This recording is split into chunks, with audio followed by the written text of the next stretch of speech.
Let's look at some facts. Now, for you Fox News viewers, feel free to turn down the sound until the flashing facts light at the bottom of your screen disappears. When Bill Clinton left office in 2001, the Congressional Budget Office predicted that by the end of the decade, we would have paid off the entire debt and have a $2 trillion surplus. Instead, we have a debt, and the difference in those two numbers is mostly because the Republicans put tax cuts for the rich, free drugs for the elderly, and 2 wars on the layaway plan, and then bailed on the check. So much for fiscal responsibility. But hey, at least they still had the defense thing, right? The public still believed Republicans were tougher when it came to hunting down dark-skinned foreigners with funny-sounding names. But Bush had 7 years to get Osama. He didn't. He got Wesley Snipes.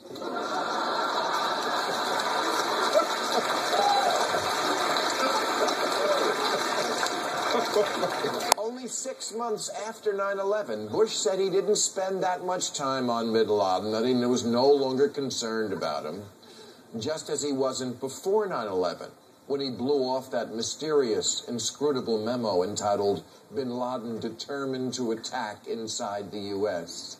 In under a year, Bush went from who gives a shit to wanted dead or alive and back to who gives a shit. Why focus on the terrorist who reduced Wall Street to rubble when you can help Wall Street reduce the whole country to rubble? In 2008, the candidates were asked if they knew for sure that bin Laden was in Pakistan, would you send our guys in without permission to get him? McCain said no, because Pakistan is a sovereign nation. Obama said yes, he'd just do it. And McCain called him naive. Who's being naive, Kay? And why can't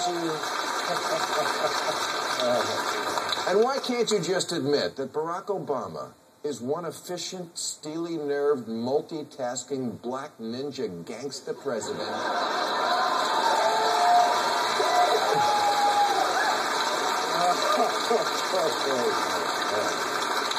In 1 week, he produced his birth certificate, comforted disaster victims, swung by Florida to say hey to Gabby Giffords, did stand-up at the Correspondents' Dinner, and then personally rappelled into bin Laden's lair and put a Chinese star through his throat without waking up any of his 13 wives. That's how it went down. I saw it on MSNBC. Look, 30% of this country will always vote Republican. I'm just asking why. Yes, paranoia, greed, and racism are fun, but it's like when you see someone driving a Mercury. You think,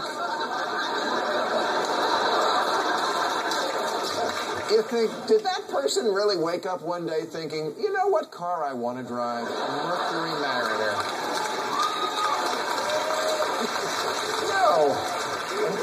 No, you assume he knows someone who sells them, or he was molested by a Kia dealer as a child.